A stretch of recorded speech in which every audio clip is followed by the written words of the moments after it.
Sir, wake up. This isn't a homeless shelter.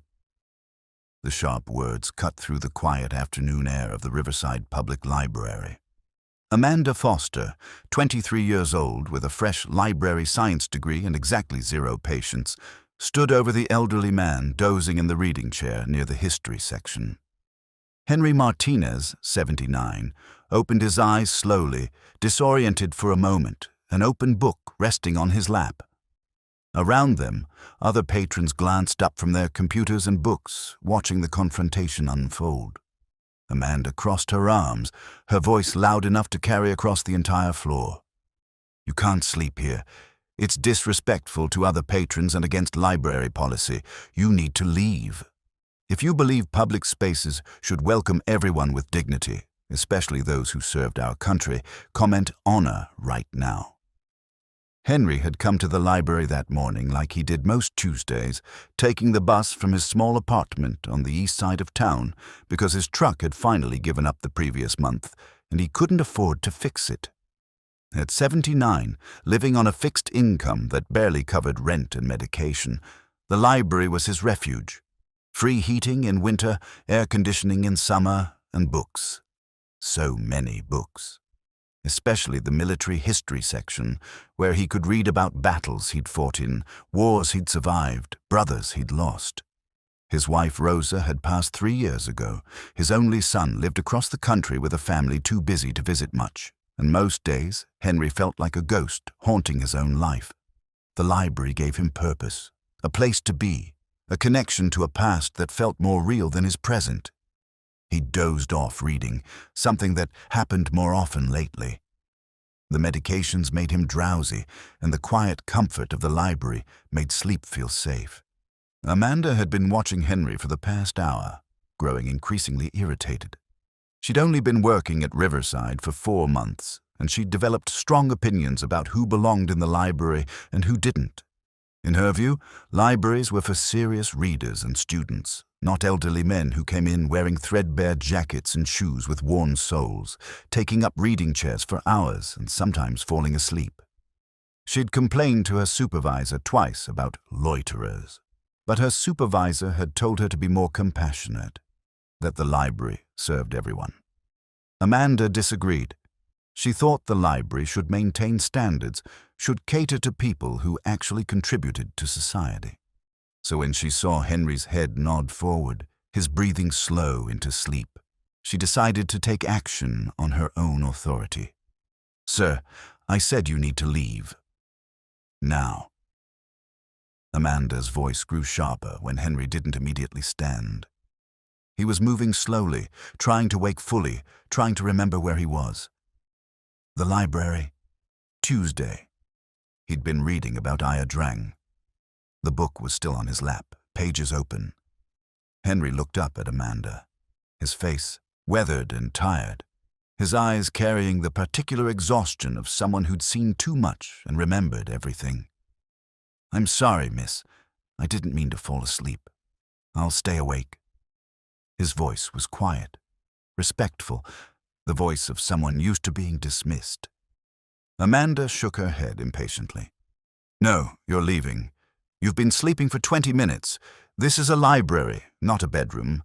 Collect your things and go." Other patrons were definitely watching now, some looking uncomfortable, others filming on phones. An older woman at a nearby table looked appalled. A college student whispered to his friend, "That's messed up." Henry started to gather himself, moving with the careful slowness of someone whose body hurt in places most people didn't know could hurt. 79 years and countless old injuries made every movement deliberate. He reached for his cane, leaning it against his chair, and tried to close the book on his lap. But his hands were shaking slightly, arthritis and nerve damage making fine motor control difficult, and the book slipped, falling open on the floor between him and Amanda. Both of them looked down. The book had fallen to a specific page, a full-page photograph that made Amanda's breath catch. The image showed a younger man, maybe early 30s, in jungle fatigues covered in mud and blood, crouched beside wounded soldiers, his face intense with focus. Below the photograph, a caption in bold text, Staff Sergeant Henry "Doc" Martinez, Congressional Medal of Honor recipient, led the rescue of 40 trapped soldiers during the Battle of Ia Drang Valley, November 1965. Despite being wounded 3 times, Martinez made 7 trips into enemy fire to carry soldiers to safety. Amanda stared at the photograph, then at Henry, then back at the photograph. The resemblance was unmistakable despite 50-plus years of aging. The same eyes, the same bone structure, the same set to his jaw. Her face went from irritated to confused to pale. Henry bent slowly to pick up the book, and as he did, Amanda saw the page he'd been reading before the photo page. It was a detailed account of the battle, of how a young medic had ignored direct orders to stay in cover, had charged repeatedly into a kill zone to drag wounded men to safety, had been shot 3 times and kept going, had saved 40 lives in a single afternoon while his own blood soaked into Vietnamese soil.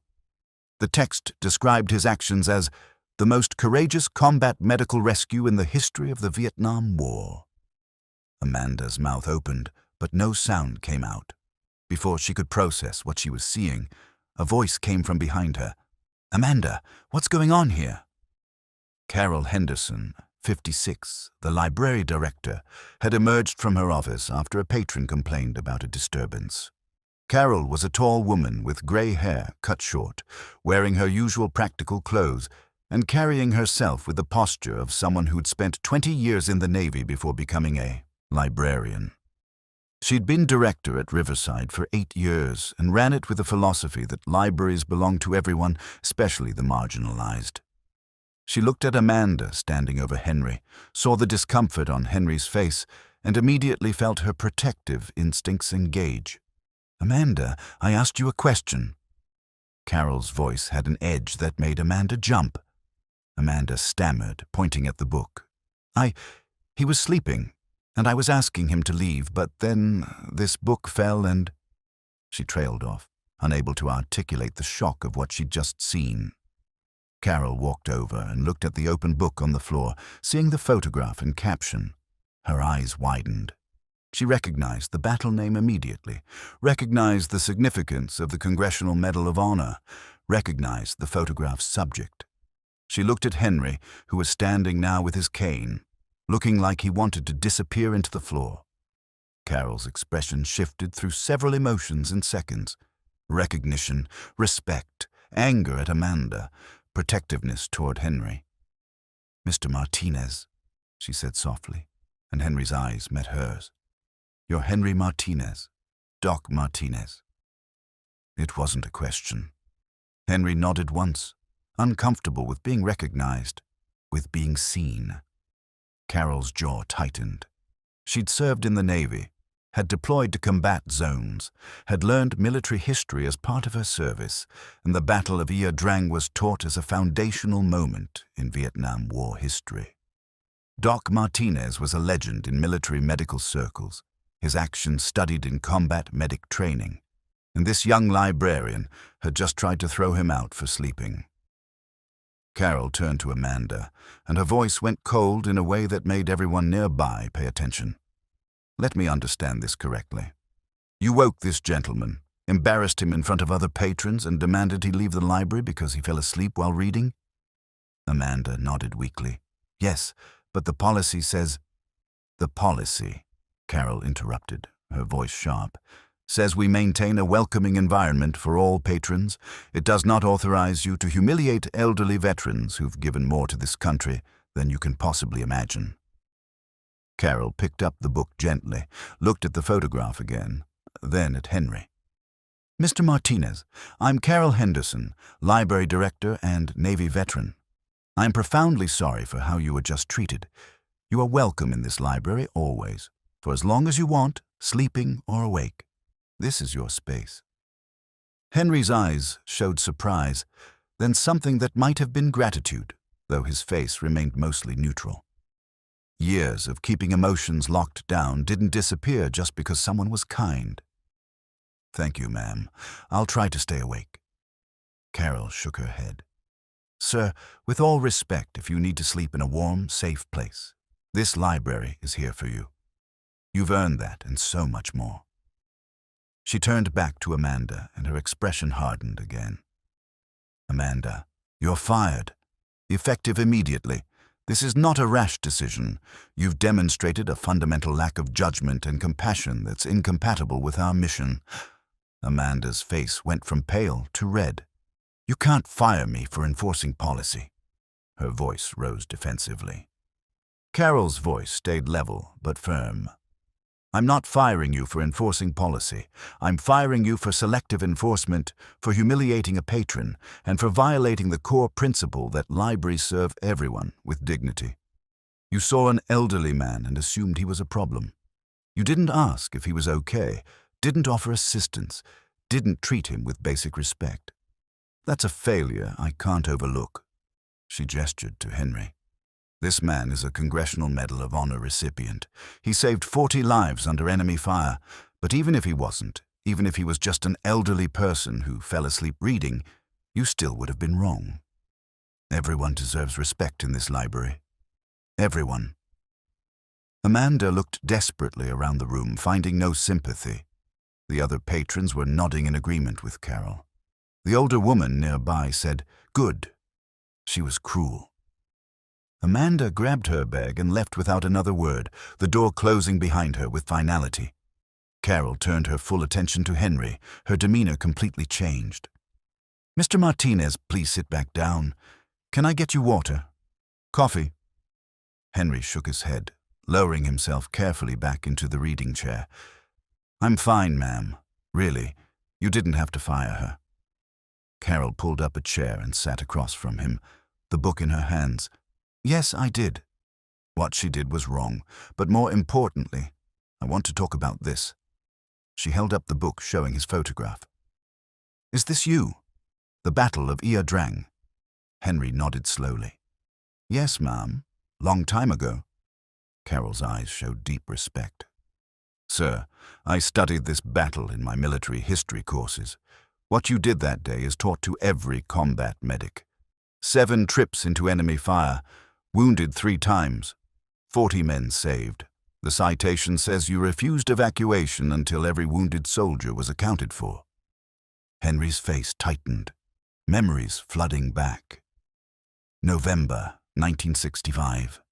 The heat, the noise, the screaming, men torn apart by machine gun fire, the weight of bodies as he dragged them to cover, the burning in his legs and chest where bullets had torn through him, the faces of the ones he couldn't save, haunting him still.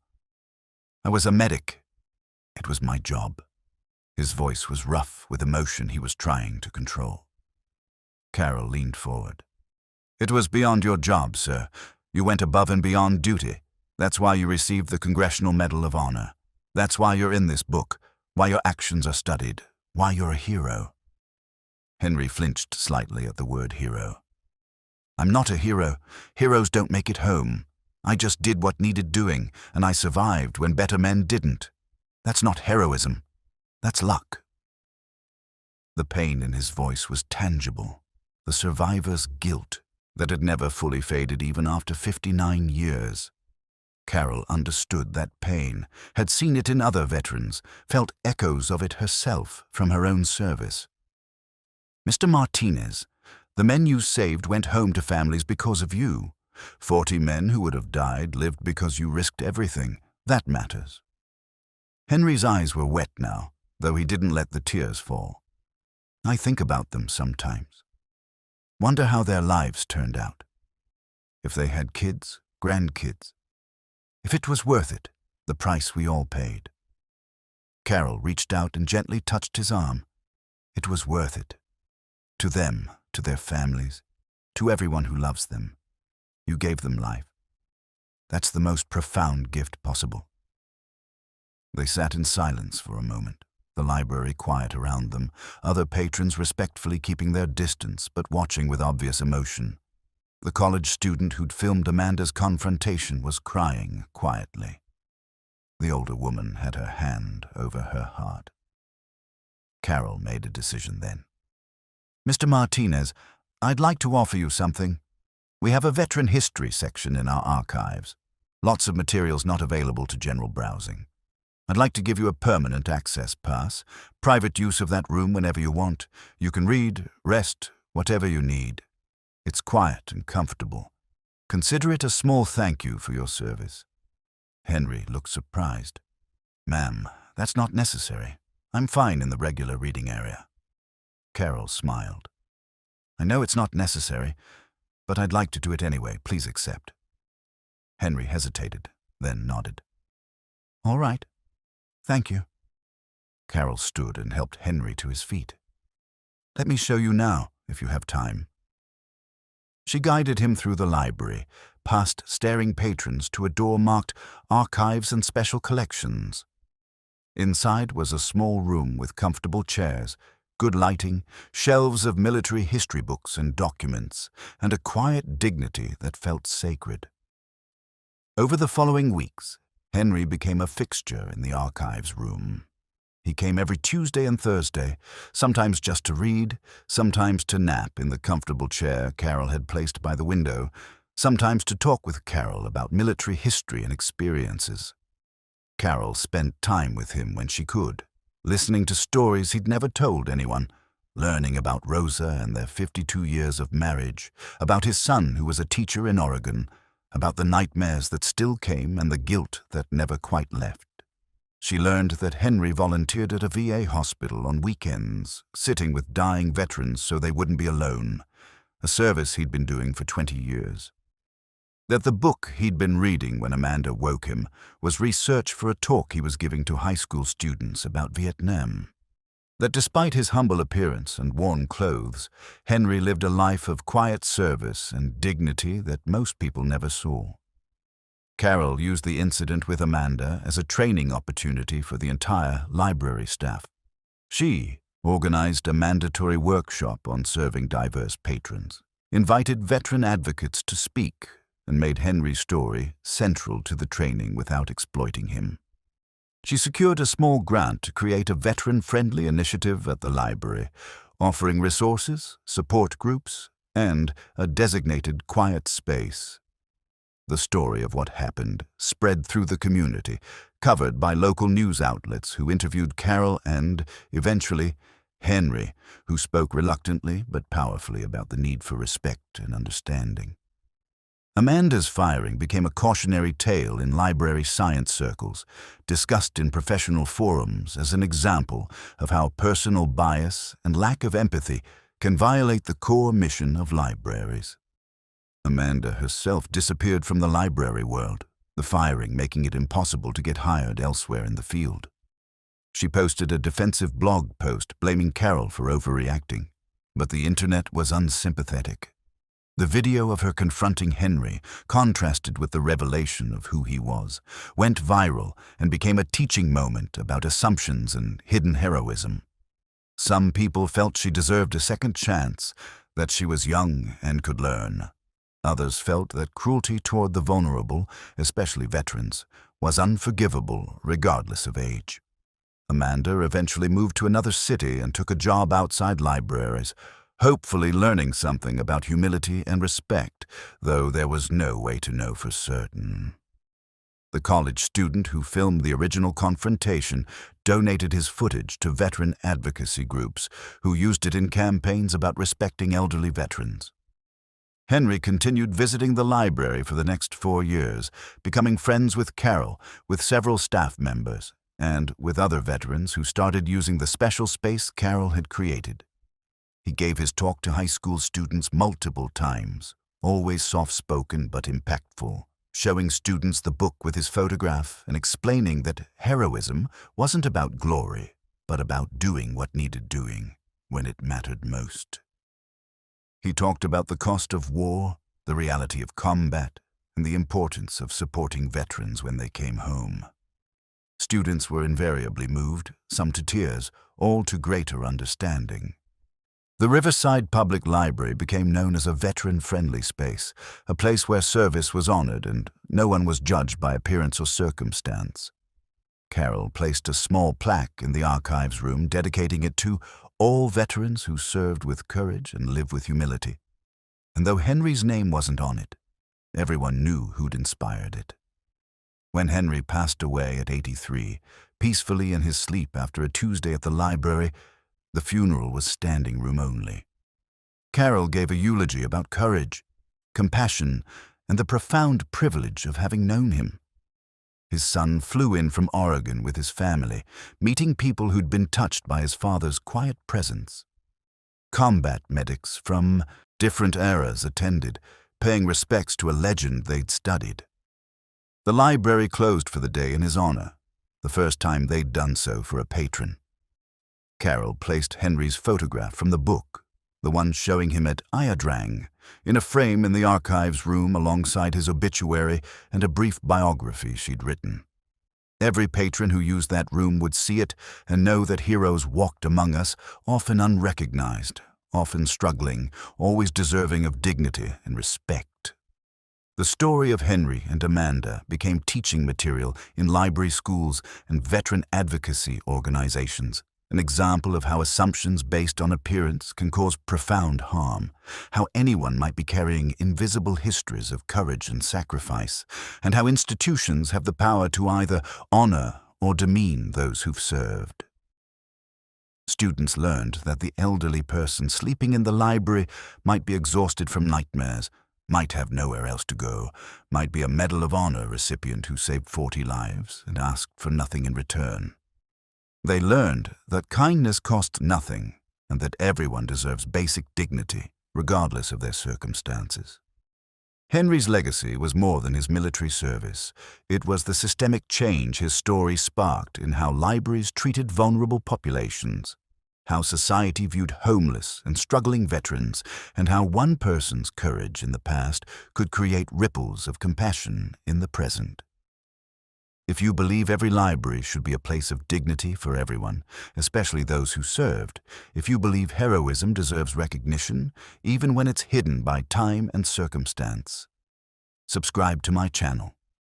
Share this story so people remember that you never know who's sitting in that chair, that a moment of cruelty can rob someone of the respect they've earned, and that creating spaces of welcome and honor cost nothing but means everything to those who need it most.